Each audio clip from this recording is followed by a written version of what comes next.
KKB Papua berulah lagi.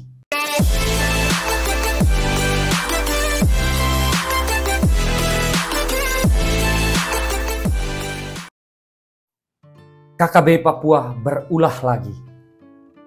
Kasus penyanderaan pilot Kapten Philip Max Mertens yang berkebangsaan Selandia Baru masih terus berlanjut. Awalnya pesawat Susi Air yang dijadwalkan terbang dari Timika dengan membawa 1 pilot dan 5 penumpang. Tapi pesawat tersebut dilaporkan hilang kontak. Setelah dicari ternyata pesawat belum terbang dan masih ada di tengah landasan dengan kondisi terbakar. Pilot dan penumpang dikabarkan hilang. Awalnya dikira pilot dan penumpang melarikan diri.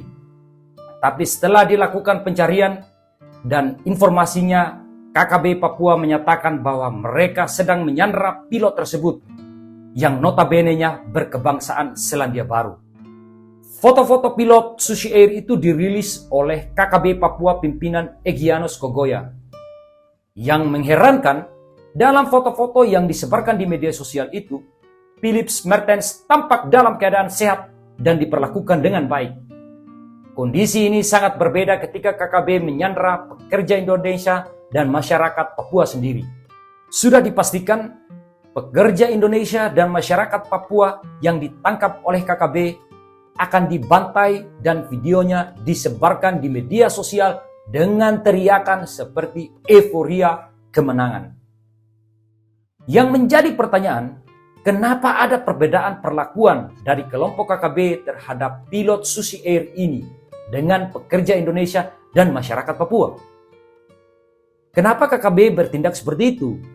Yang seakan-akan memperlakukan sanderanya dengan baik. Nah, perlakuan KKB terhadap pilot Susi Air ini memunculkan begitu banyak spekulasi, terutama di media sosial. Ada yang berpendapat bahwa pilot tersebut adalah agen rahasia yang menyamar dan sengaja datang ke Papua untuk ditangkap dan kemudian mendapat perhatian internasional. Ada juga yang bilang bahwa ini cuma skenario belaka, sehingga Indonesia dan Selandia Baru bentrok ketika pembebasan pilot Susi Air ini dianggap tidak berhasil. Inilah spekulasi yang beredar karena sepertinya ada kejanggalan dalam perlakuan KKB terhadap pilot tersebut dibandingkan dengan perlakuan terhadap warga Indonesia sendiri. Kita pasti sering melihat bagaimana perlakuan KKB terhadap saudaranya sendiri yang dibantai dengan cara kejam dan sadis. Bahkan itu ada yang masyarakat Papua sendiri. Ada informasi yang mungkin beredar di media sosial bahwa KKB Papua kemungkinan curiga bahwa pesawat Susi Air tersebut mau mengevakuasi 15 pekerja bangunan yang sedang membangun puskesmas di distrik Paro. Dan rencananya KKB akan menculik 15 pekerja itu dan akan membantainya. Namun ternyata masyarakat Papua di distrik Paro sudah menyelamatkan 15 orang pekerja itu dengan menyembunyikan mereka di rumah warga sebelum dievakuasi keluar dari distrik Paro. Dan pada akhirnya warga distrik Paro pun ikut mengungsi karena takut adanya aksi balas dendam oleh KKB Papua pimpinan Egyanus Kogoya yang terkenal kejam. Hal ini menunjukkan bahwa perbuatan KKB tidak sama sekali mewakili masyarakat Papua yang pada umumnya cinta damai. Apalagi saat ini Papua merupakan daerah yang banyak sekali mendapatkan perhatian dari pemerintah pusat. Intinya, apa yang dilakukan KKB ini hanya untuk mewakili diri mereka sendiri.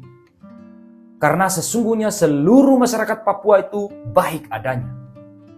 Untuk informasi bahwa TNI Polri sedang bekerja keras untuk membebaskan para sandera dari tangan KKB. Dan pembebasan itu membutuhkan proses dengan keadaan hutan Papua yang begitu lebat. Mari kita doakan semoga para sandera tetap dalam keadaan baik dan TNI Polri berhasil membebaskan mereka. Dan yang paling penting, Semoga kedepannya persoalan Papua bisa diselesaikan dengan baik. Kita semua bersaudara dari Sabang sampai Merauke. Kita Indonesia. Itu dari saya.